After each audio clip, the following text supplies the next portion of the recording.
Hello everyone! It's Hawak Kamay channel.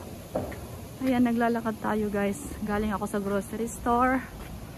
At ito ang makikita dito sa dinadaanan natin.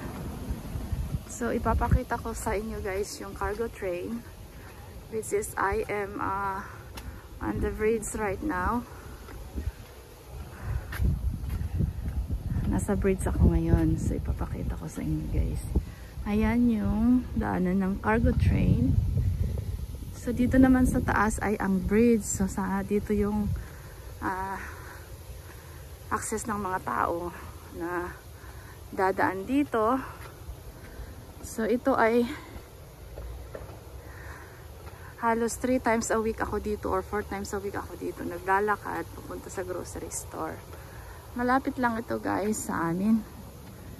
Sa trabaho ko.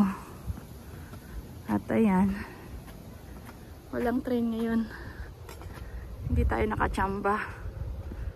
Ayan, medyo cloudy na malungkot ang panahon kasi umulan kaninang umaga. Ayan.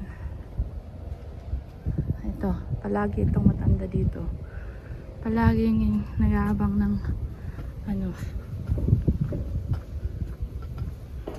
train. May camera yan. Siguro nagbablog din siguro yung matanda na yan. So yan oh.